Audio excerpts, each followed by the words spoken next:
자, 교재는 네 번째 파트입니다. 저희가 이제 부가가치세 이론이 다 끝났으니까 부가세와 관련된 부속수를 작성을 할 거고요. 그러면 파트 4번에 오시면 되시는데 교재 페이지상으로는 499페이지세요. 그래서 499페이지 가시면 네 번째 파트 나와져 있고요. 부가가치세 신고서 및 부속서류 작성이라고 나와져 있을 겁니다. 그러면 이 부가가치세 신고서 및 부속서류 작성은 다시 우리 파트 부분을 몇 개로 13개 챕터로 구성이 되어져 있어요. 근데 그 13개 챕터 중에 이 13번에 있는 13번째 챕터는 수업에선 진행하지는 않겠습니다. 이 부분은 업무적으로는 필요한 부분이신데 자격증에는 시험 출제를 하고 있지 않습니다. 그리고 금년도 중반부에 업데이트가 되면서 이 부가가치세 신고와 관련돼서 들어갈 수 있는 전자신고 메뉴가 있었어요. 근데 그것도 지금 없애놓은 상태이거든요. 그래서 지금 또 왜 만들어졌다가 없앴나 가상으로 만들어진 서버거든요. 쓸 수 있는 건데 그걸 아예 또 삭제를 시켜버렸네요. 그래서 이 신고 프로세스 부분은 지금 돌려보진 못해도 또는 뭐 프로그램 업데이트되면서 없어진 거는 저희가 어떻게 해드릴 수는 없으니까. 근데 교재 나와 있는 부분은 업무 때 이제 보시는 요령으로 참조는 가능하세요. 뭐 전부 다 붙여드리진 않았어도. 그래서 이제 그 내용이어서 13번은 들어가지 않습니다. 그러면 1번부터 12번까지 있는 챕터는 진행을 해야 되겠죠.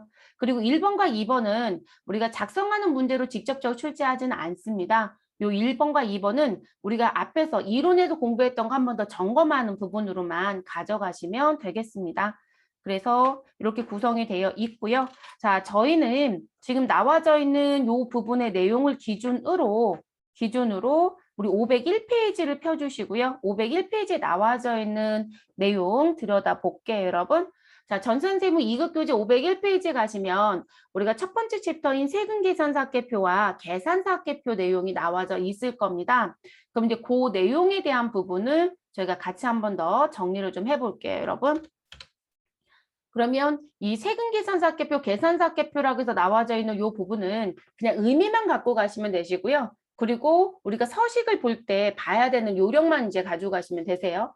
우리가 세금계산서를 발급하였다 또는 세금계산서를 수취하였다 또는 계산서를 받았다, 계산서를 수취하였다라고 하시게 되면 자, 발급하는 입장에서는 부가가치세 10%가 있는 세금계산서를 발급했는지 아니면 부가가치세가 0%인 세금계산서 발급했는지에 따라서 여러분들 메인 매출전표 입력할 때 11 과세라는 거로 입력하거나 또는 12 영세라는 거로 입력을 했을 거예요.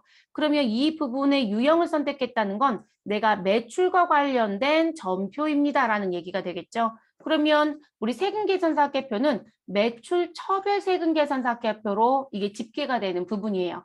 그리고 매입과 관련된 부분에 내가 세금계산서를 무엇하였다? 수취하였다 라고 하시게 되면 여러분들은 이제 과세인지 아니면 영세인지를 일단은 구분하셔야 되겠죠. 그래서 과세인지 영세인지. 자, 영세라고 한다라고 하면 사실상 영세율 세금 계산서를 받아왔어요 라는 거로 입력을 하시고 더 이상 여러분들이 하실 건 없거든요. 그러면 영세율 세금 계산서이면 50이 영세라는 거로 입력하시고 마무리가 지어져요.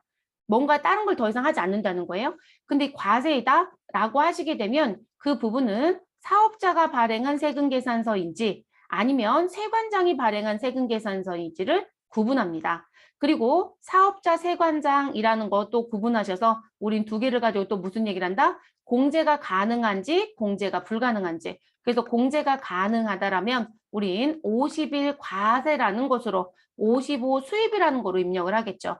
근데 공제가 불가능합니다. 라고 해서 불공이다라고 하면 우린 세관장한테 받은 세금 계산서도 사업자한테 받은 세금 계산서도 54 불공으로 넣어야 되겠죠. 그래서 유형이 총 몇 개가 등장한다? 4개가 등장하는 거죠. 그러면 이 부분은 국세청의 입장에서는 매입과 관련된 부분의 세금 계산서를 수취했으니 매입전표로 우리는 입력했던 거고요. 그리고 국세청에 제출할 땐 매입처별 세금계산서학계표로 내는 거죠, 여러분. 우리가 학계표를 제출해야 되는 부분에 대해서 제출을 안 했다? 그럼 모두 다 뭐가 붙는다? 일단 가산세가 붙는다고 보셔야 돼요. 그리고 매입 같은 경우는 일단 가산세가 문제가 아니라 그들은 무슨 부분? 매입세 공제를 받을 수 있다, 없다? 없다가 되져요. 근데 그런 부분들을 고민해 보셔야 되겠죠. 그래서 난 부분. 그리고 우리가 세금 계산서를 전자로 발급할 수도 있고요. 그리고 수비로 발행했습니다라고 하는 무엇이 있다? 종이로 발급한 세금 계산서도 있는 거죠. 그럼 국세청에 신고할 때 매출처별, 매입처별 세금 계산서 합계표에는 뭐가 있을 것이다? 전자인지 전자가 아닌지를 구분하겠죠. 그래서 전자분 탭에 집계가 된 건 여러분들이 매입 매출 전표 입력할 때 전자라는 난이 있었죠. 그 난에 전자라고 여러분들이 티를 내주면 그 부분이 뭐가 될 것이다? 전자분에 집계가 됩니다. 근데 전자외라고 하는 건 일단 종이로 발행한 거. 그럼 매입 매출 전표 입력할 때 여러분들이 전자라고 되어 있는 란에 여로 선택한 거는 전자로 들어오고 이 자리 공란으로 선택한 건 무엇으로? 전자외로 들어온다는 거죠. 그럼 이렇게 해서 이제 일단락이 되면 좋아요. 근데 이제 문제는 여러분 뭐가 있냐면 이 전자외라고 하는 부분에요. 집계된 내용에 가서 봤더니 종이로 발행된 세금 계산서와 이렇게 시작하거든요. 그리고 뒤에 다시 들어온 얘기가 있어요. 자, 무슨 얘기냐면 우리가 세금 계산서를 발급했다라고 하시게 되면 국세청에 자료가 모일 건데 누가 모일 것이다? 며칠 날짜입니까? 라는 작성 일자가 보이고 언제 발급을 했습니까? 라고 하는 발급 일자가 보이고 그리고 언제 국세청에 보냈습니까? 라고 하는 전송 일자가 보일 것이다. 그러면 전자분 탭에 집계되는 건 전제적으로 발급을 하고요. 요건에 맞춰서 국세청에 전송된 것까지 충족된 것만 보이는 거예요. 그러면 우리가 작성일자는 원칙적으로 언제로 보시는 게 맞다? 공급 시기가 작성일자이다.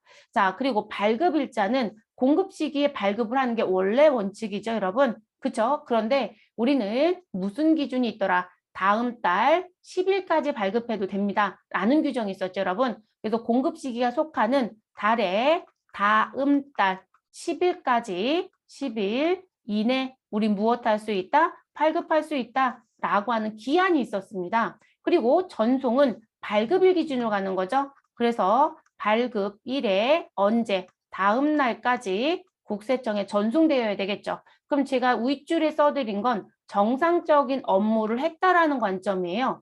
근데 여러분 이 정상적인 업무를 안 했다라면 어떻게 할 거냐는 거죠. 자, 그럼 무슨 얘기시냐면 전송은 발급일의 다음 날까지라고 했거든요. 그런데 제가 그 날짜를 어겼다라면 그리고 우리가 최종적으로 발급하는 마지막 날을 얘기를 해보시면 우리가 공급 시기가 4월 1일부터 4월 30일에 공급된 걸 발급한다. 그럼 작성 일자는 4월 1일부터 4월 30일에 일자가 들어오겠죠? 그러면 이 부분에 4월 달에 공급은 우리 발급을 언제까지 하면 돼요, 여러분? 5월 10일까지. 그럼 제가 5월 10일 날 발급을 했대요. 그럼 전송은 늦어도 언제까지 끝났어야 돼요? 5월 11일까지 끝났어야 되는 거죠. 그럼 이 전자외부는요. 5월 11일까지 전송이 안 된 것도 여기다 모으라고 얘기를 해요. 그러면 이제 그거를 무조건 다 모으느냐? 그건 아니고요.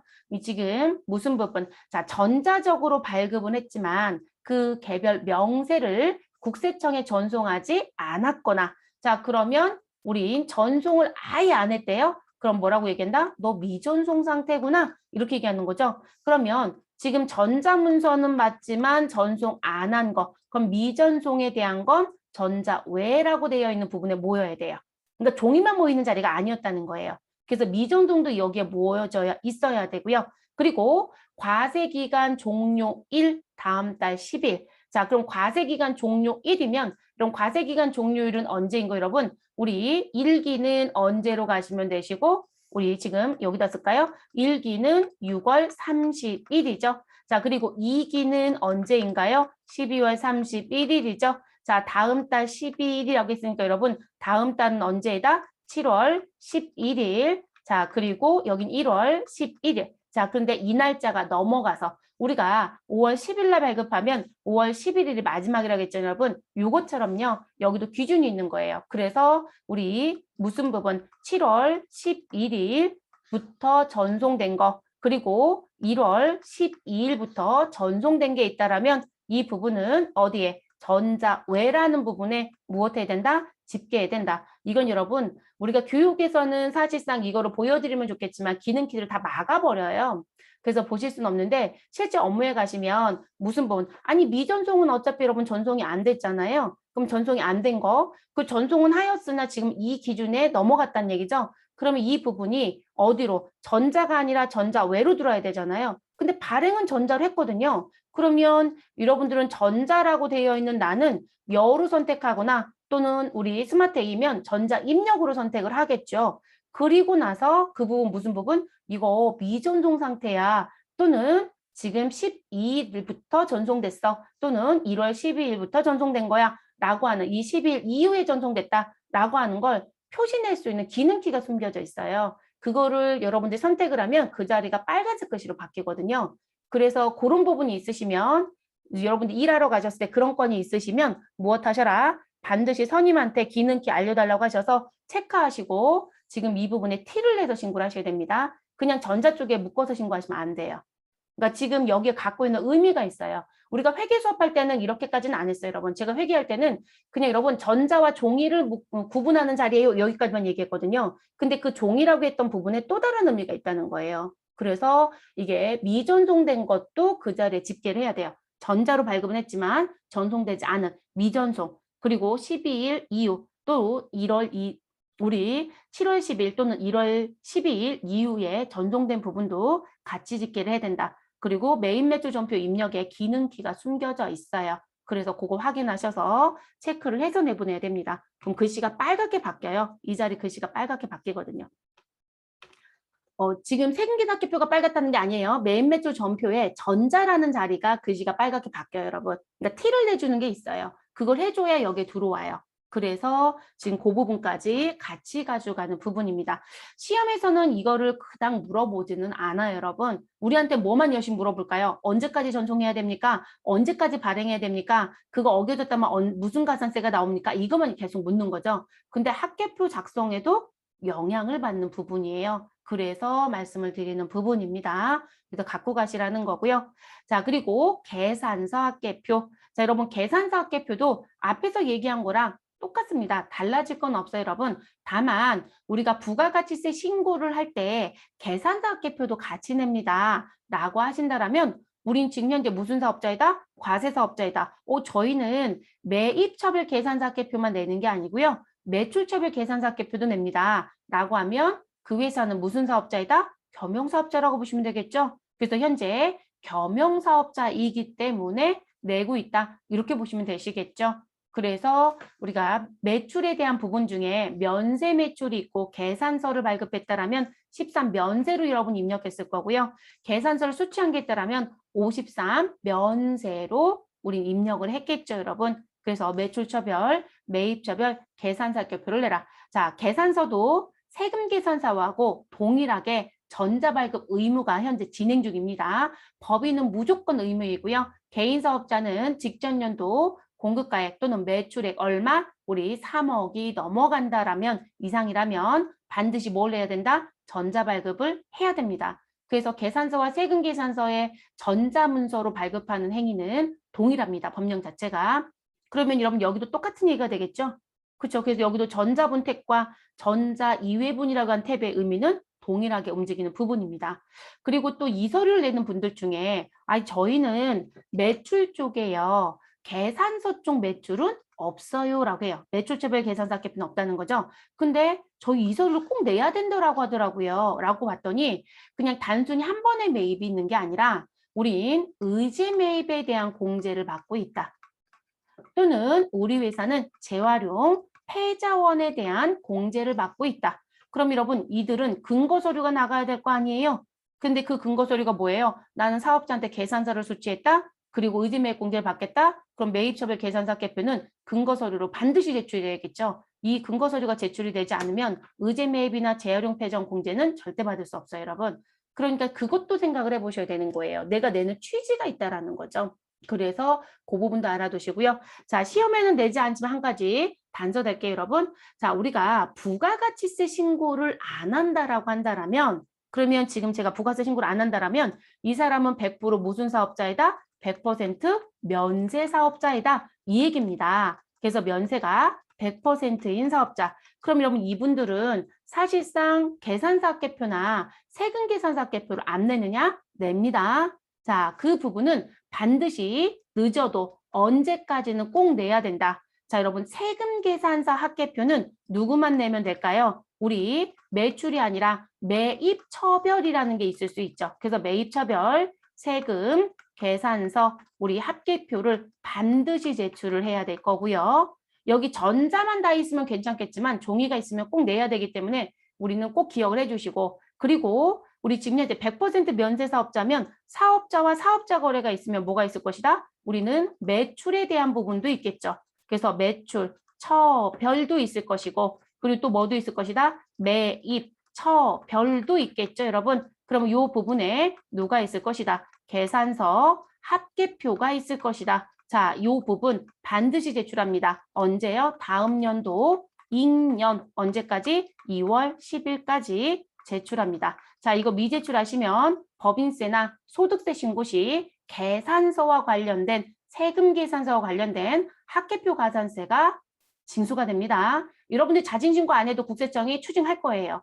그래서 면세사업자도 계산서와 세금계산서 합계표는 제출 의무가 있어요, 여러분. 그리고 우리 면세 배울 때 여러분 뭐 알려드렸어요, 여러분?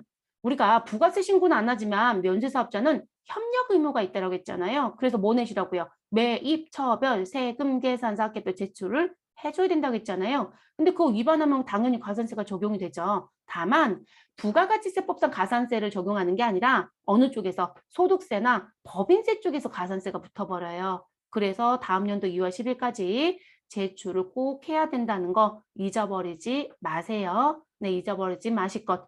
그리고 만약에 개인 사업자인데 100% 면세다? 그분들은 여러분 2월 10일 날이요. 이 서류만 내지 않고요.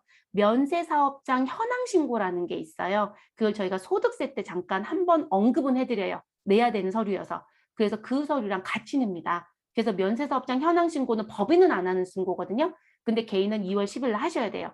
그것도 안 들어가면 우리 면세사업장 현황신고를 안 했다는 것 때문에 가산세가 또 붙어요. 수익금액의 일정률만큼. 그것도 소득세 신고할 때 같이 냅니다. 5월에 종합소득세 신고할 때. 그래서 개인은 해야 될 일이 또 하나가 추가가 되는 거예요. 그래서 그렇게 들어가는 부분이에요. 시험은 출제 안 해요.